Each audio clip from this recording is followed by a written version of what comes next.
정부가 수도권의 사회적 거리두기 2단계를 유지하되 감염 위험이 높은 일부 업종에 한해 운영을 제한하기로 했습니다. 이번 조치의 배경과 실효성 등 자세한 얘기 취재 기자와 해보겠습니다. 신윤철 기자 나왔습니다. 신 기자, 어제 정부 발표로 앞으로 일주일간 이용이 제한되는 업종들이 있습니다. 어디가 있을까요? 수도권에서는 사우나, 한증막 시설이 운영이 중단되고요. 스피닝, 에어로빅, 킥복싱 등 격렬한 운동이 진행된 시설도 아예 문을 닫게 됩니다. 또 침방울이 많이 나오는 관악교와 노래 교습도 금지되지만 대학 입시를 위한 교습은 예외입니다. 호텔이나 파티룸 같은 숙박시설에서 연말 행사나 파티도 모두 안 됩니다. 수도권을 제외한 전국은 1.5단계로 일괄 격상화돼 부산, 강원 영서, 경남, 충남, 전북은 2단계 상향을 추진합니다. 이 조치는 비수도권은 14일까지, 수도권은 7일까지 유지하는데요. 중대본은 이번 주에도 증가세가 이어지면 거리두기 추가 격상을 검토할 방침입니다. 네, 어쨌든 가장 상황이 안 좋은 수도권에서 거리두기 단계를 유지했다는 거는 일단 규제 자체는 좀 최소화하면서 상황을 지켜보겠다 이런 식의 뜻으로 해석이 되는데 벌써부터 실효성 논란이 좀 나오고 있더라고요. 이유가 뭡니까? 일부 지역 위주였던 지난 유행과는 달리 이번 3차 유행은 전국적으로 또 산발적으로 확진자가 발생하고 있기 때문입니다.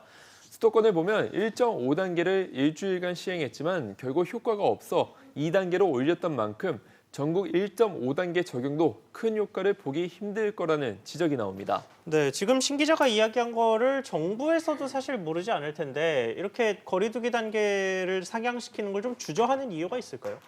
아무래도 중소자영업자들이 입을 경제적 피해와 이 사회적 반발을 우려했기 때문입니다.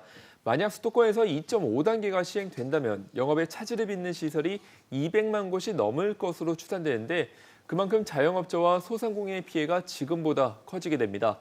또 2.5단계에서도 확산세가 잡히지 않는다면 사실상 봉쇄 조치인 3단계밖에 남지 않아 정부도 쉽게 결정할 사안이 아닙니다.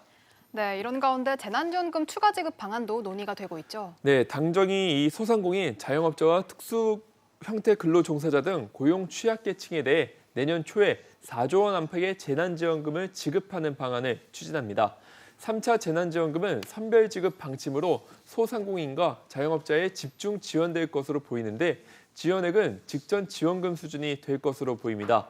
올해 4차 추경 때 영업 금지된 업종에 최대 200만 원, 영업 제한 업종은 150만 원을 지급한 바 있습니다.